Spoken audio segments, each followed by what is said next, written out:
오늘 본문을 놓고 주일 설교를 준비하고 있는데 어제 아침에 제 아내가 저에게 이런 질문을 했습니다. 코로나19 때문에 정상적으로 교회에 모이지도 못하고 교회 봉사나 성경 공부 등이 제대로 이루어지지 않는데 성도들이 신앙적으로 잘 성장하고 있는지 어떻게 알 수 있겠느냐, 그런 질문을 해오더라고요. 그래서 제가 이 질문에 이런 대답을 했습니다. 교회의 예배나 봉사가 정상적으로 이루어져도 한 성도가 정말 신앙이 제대로 성장하고 있는지를 알 수 있도록 계량화된 법칙은 없다. 다만 신앙은 철저하게 본인이 하나님 앞에서 어떤 모습으로 서 있는지는 스스로가 알 것이다. 신앙이 정상적으로 성장하고 있다면 모이든지 또는 못 모이든지 이런 것보다 믿음으로 인해서 어떻게 변화되었느냐, 이게 더 중요하다고 생각한다. 제가 그렇게 대답을 했습니다. 너무 추상적인 대답일 수도 있는데 마음은 정말 그렇습니다. 여러분, 교회에서 보시면요, 예배를 열심히 출석은 하는데 그 건강이나 본인의 형편 때문에 예배를 잘 출석하지 못하는 성도들보다 믿음이 더 약한 사람들을 우리가 많이 볼 수 있어요. 교회 봉사활동은 열심히 하는데 믿음이 있어서라기보다는 자기가 좋아서 그냥 취미 활동처럼 봉사하다가 자기 싫어지면, 아니면 다른 사람과의 관계에서 작은 갈등만 있어도 믿음 없는 사람처럼 너무나도 쉽게 그 봉사를 그만두는 사람들도 우리가 부지기수로 볼 수 있습니다. 그러니까 외형으로 나타나는 그 모습들이 신앙을 판별할 수 있는 기준이 아니라는 얘기입니다. 내가 하나님 앞에 어떤 사람으로 존재하느냐, 개인적인 고백이 제일 중요합니다. 교회와 목회자는 교인이 하나님 앞에서 믿음의 사람으로 살도록 최선을 다해서 도울 뿐입니다. 한 사람이 하나님을 전혀 모르다가 예수님을 만나고 예수님 때문에 치유와 회복을 경험하고 영생에 대한 소망을 갖게 되고 성령의 충만을 덧입어 살게 되면 살아가는 삶의 태도와 삶의 내용은 분명히 달라집니다. 예수 믿기 이전과 예수를 믿은 이후의 삶은 마치 다른 사람인 것처럼 달라지게 됩니다. 사람이 달라졌다는 사실이 신앙이 성장했는지 여부를 판가름할 수 있는 제일 중요한 기준이 됩니다. 오늘 본문에는요, 예수님을 십자가에 못 박으라고 외쳤던 무리 중에 일부가 사도들의 설교를 듣고 자신들이 어떻게 변해야 하는지, 자신들의 삶의 내용이 무엇이어야 하는지 묻는 내용이 나옵니다. 사도 베드로에게 질문했던 사람들의 상당수는요, 예수님을 십자가에 못 박으라고 외쳤던 무리일 것입니다. 그리고 사도들이 성령의 충만함을 받고 길거리에 나와서 복음을 외치고 방언을 할 때 저들이 세술에 취했다고 비방했던 무리들이었을 겁니다. 그랬던 그 군중들에게 오순절날 성령님으로 충만해진 베드로가 나와서 설교를 합니다. 그 설교의 핵심 내용은 오늘 본문 바로 앞에 36절 말씀입니다.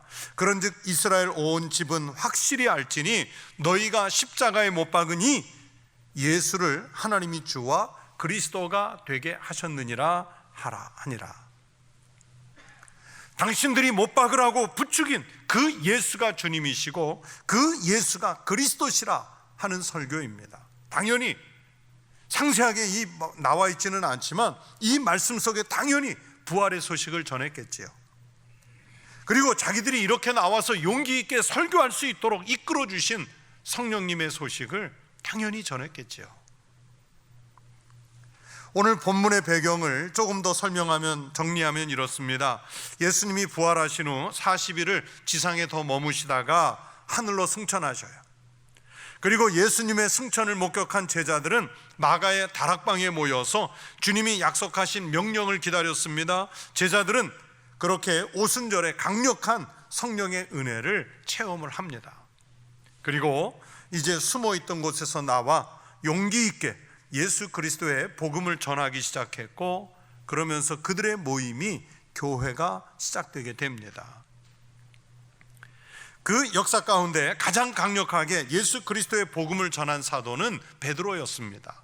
베드로는 예수님이 바로 그리스도이시고 유대인들이 메시아를 알아보지 못해 십자가에 못 박아 죽였으며 여러분이 그렇게 죽인 예수는 다시 살아나셔서 승천하셨다는 복음의 핵심, 우리가 신앙으로 고백하는 이 복음의 핵심을 설교했습니다. 이 복음의 핵심을 들은 유대인들이 양심의 가책을 받아요. 오늘 성경 말씀에서 그들이 이 말을 듣고 마음에 찔려 사도들에게 안타까운 마음을 표현했습니다. 그들이 사도들에게 표현한 말은 형제들아 우리가 어찌할꼬 였습니다. 그래, 그 예수가 죽었다. 그래서 어떡하란 말이냐? 이제 와서 나보고 어쩌란 말이냐? 이런 도전적인 질문이 아닙니다. 어떻게 하면 우리가 그분을 십자가에 달려 죽게 만든 죄를 씻을 수 있겠느냐? 내가 그분을 믿고 앞으로 어떤 삶을 살아야 하느냐? 하는 이런 진실한 회개의 탄식이 이 질문 속에 들어 있습니다. 오늘 본문에서 마음에 찔려라는 말의 이 찔려는 헬라어로 카테뉴게산이라는 단어인데 때려 눕히다, 날카롭게 후벼 파다, 찔러서 관통하다, 이런 뜻을 가지고 있습니다. 다시 말하면 지금 사도들의 설교를 듣는 그 무리들 중에는요, 마치 아주 강력한 펀치 한 대 맞은 것처럼 그렇게 때려 눕혀진 사람들도 있고요, 이 복음을 들으니까 날카롭게 자신의 심장을 후벼 파는 이 아픔을 느끼는 사람도 있고, 그 복음이 자신의 인생을 관통하는 것을 느끼는 사람들이 생긴 거예요. 그래서 그 설교를 들으며 양심이 가책을 받아서 자기들이 주님을 죽였다는 죄책감 때문에 비통한 심정이 되었다는 말씀입니다. 그래서 형제들아 우리가 어찌할꼬, 이 질문을 하는 거예요. 형제들아 우리가 어찌할꼬. 이 질문 속에는 앞으로 어떻게 살면 우리의 죄를 씻을 수 있겠느냐, 자기들의 인생의 방향에 대한 질문이 들어가 있습니다. 여러분, 이 탄식의 말은 오늘 우리도 똑같이 해야 하는 말입니다. 오늘 우리가 살아가는 모습 속에서 이런 애통한 말이 우리의 고백으로 나와야 합니다. 내 인생을 지금 살던 대로 그냥 그대로 쭉 살아갈까? 모든 것을 처음부터 다 바꿔서 새로운 길을 갈 것인가? 인생의 방향을 새롭게 설정해야 하는 질문입니다. 우리가 예수님을 만났다, 내가 예수님을 믿는다, 우리가 이런 신앙을 고백하지 않습니까? 그런데 우리는 그냥 믿었지, 이런 심각한 질문을 하나님 앞에서 해본 적이 별로 없어요. 그냥 교회 다녔고 교회 다니면 그게 다 예수 믿는 걸로 알았지, 이런 심각한 질문을 해본 적이 없어요. 그러나 오늘 이 질문을 하는 교인들처럼 우리도 그리스도인으로서 내 신앙의 방향을 어떻게 하고 삶의 방향은, 삶의 내용은 어떻게 할 것인가를 간절한 심정으로 하나님 앞에서 물어봐야 합니다.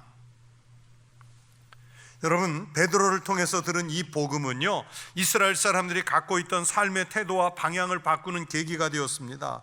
베드로가 선포한 복음의 핵심은 유대인들이 십자가의 못을 받고 핍박한 그 예수가 바로 하나님이 보내신 그리스도였다는 말씀이지요. 자기네가 구원받기 위해서 수십 년, 수백 년 기다려야 왔던 그분이 그리스도 예수님이셨는데, 그분을 오히려 조롱하고 거부하고 십자가에 달아서 못질을 해버리고 말았습니다.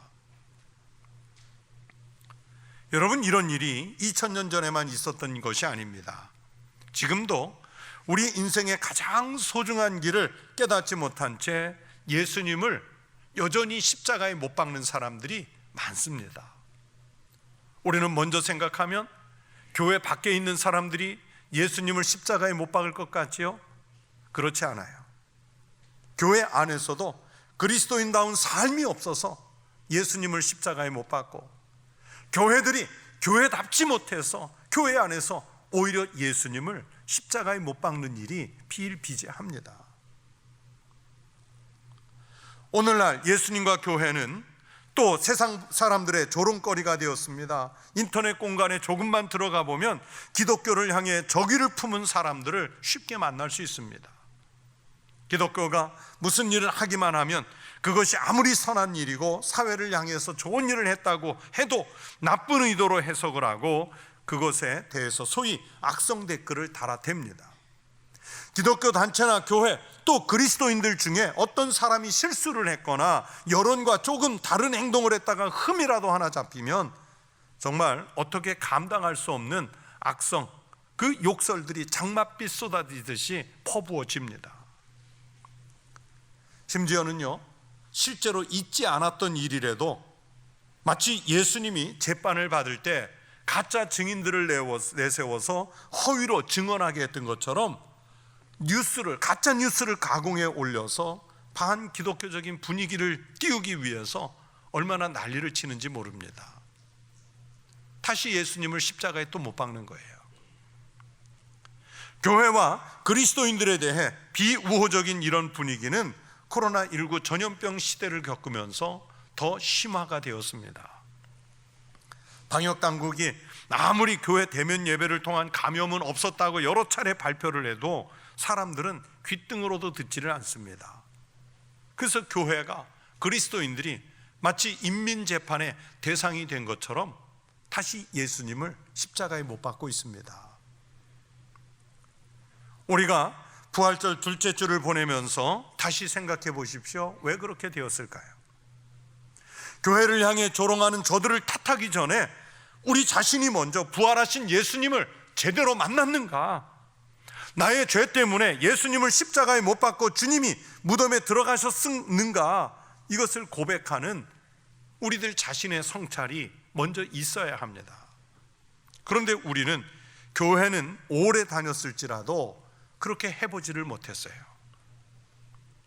그리스도인이면서도 진정한 회개의 경험이 없었다는 얘기입니다. 진정한 회개가 교회 안에조차 없어요. 여러분, 회개와 자복의 차이를 구분하실 수 있겠습니까? 회개와 자복은 비슷하지만 약간의 차이가 있습니다. 우리가 잘 부르는 찬송 279장 인애하신 구세주여 2절에 자비하신 보좌 앞에 꿇어 엎드려 자복하고 회개하니 믿음 주소서라는 가사가 있습니다. 자복과 회개를 구별해서 쓰고 있죠. 자복은 내가 지은 도덕적인 죄들을 스스로 고백하는 겁니다. 자기 고백이에요. 그런데 고백이 고백으로 끝나면 그냥 끝나는 거예요. 거기서 한 걸음 더 나아가 회개가 되어야 됩니다. 회개는 마음의 근본 자세를 바꾸는 행위인데 일생일대의 회심을 경험하는 그런 개념입니다. 그래서 그리스도인들은 지금까지 살던 삶의 방향을 완전히 바꾸게 한다는 표시로 그리스도의 이름으로 세례를 받는 거예요. 세례가 그 의미예요. 그래서 초대교회에서는 이런 일들이 일어나면서 오늘 본문의 말씀대로 하루에 3,000명의 교인이 새로 세례를 받는 역사적인 일이 벌어졌습니다. 여러분 생각해 보세요. 하루 3,000명이나 되는 그 대행렬이 기드론 시내가와 실로암 목가에서 세례를 받는 장면은 우리 기독교 역사상 가장 장대한 장면 중에 하나였을 겁니다. 저도 군부대에 가서 혼자서 하루에 300명 넘게 세례를 줘본 적이 있어요. 그 300명 넘게 세례를 주고 나면 이 물에 담갔던 오른손은 거의 2배가 되더라고요. 손이 불어가지고. 그런데 그 감격은 사실 커요. 물론 병사들 중에는 뭐 세례 받으면 오늘 간식 선물도 주고 하루 외출시켜준다, 그 유혹 때문에 받는 병사들도 있지만 세례식을 진행하면서 보면 인원수가 문제가 아니라 예수를 몰랐던 사람이 예수를 영접하고 회개하고 그리스도를 고백하면서 세례를 받는 그 장면을 보면 정말 감격스러워요. 오늘 성경 말씀은 40절에 보시면 패역한 세대에서, 즉 삶을 회개해서 살아가는 인생의 방향을 바꾼 사람들이 패역한 세대에서 구원을 얻어야 한다고 말씀합니다. 여러분, 패역이라는 말이 무엇일까요? 패역이라는 말은 인륜에 어긋나고 불순한 상태를 가리킵니다. 패역무도하다 하는 말을 하는데, 이 말은 패역해서 사람다운 도리가 아닌 극단적인 타락의 생활을 하는 것을 말하는데, 무엇보다 신앙적인 면에서는 하나님 없이 사는 것을 말합니다. 예수님은 우리를 구원하시기 위해서 오셨고 우리에게 인류 최고의 사랑을 베푸셨는데, 그런 예수님을 모함해서 십자가에 달게 한 것은 사람들이 가장 패역한 행위를 한 것입니다. 그리스도의 뜻을 따라 어려운 이웃을 도우며 살아야 되는데, 우리가 신분은 그리스도인이라는 신분을 가졌는데 자기들의 이익만을 위해서 산다면 그 또한 패역한 백성입니다. 예수님을 자기들의 이익에 따라 십자가에 못 박은 사람들과 다를 바가 없습니다. 또 도덕적으로도 그래요. 요즘도 신문이나 뉴스를 보면 이렇게 크고 작은 패역한 일들이 세상에서 매일 벌어지고 있습니다. 뉴스를 보기가 정말 안타까울 정도로 부모가 자식을 버리거나 죽이고, 또 반대로 자식이 부모를 향해 패역한 짓을 합니다. 겉은 멀쩡해 보이는 사람들이 사이코패스가 돼서 사회를 충격에 빠뜨리는 일들이 얼마나 자주 일어나고 있습니까? 사랑과 희생과 봉사의 삶은 오히려 경멸을 받고 패역이 난무하는 시대가 되고 말았습니다.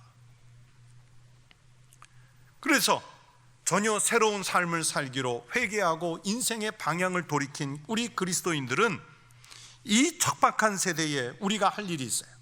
예수 그리스도의 사랑, 예수 그리스도의 참된 의를 드러내는 일입니다.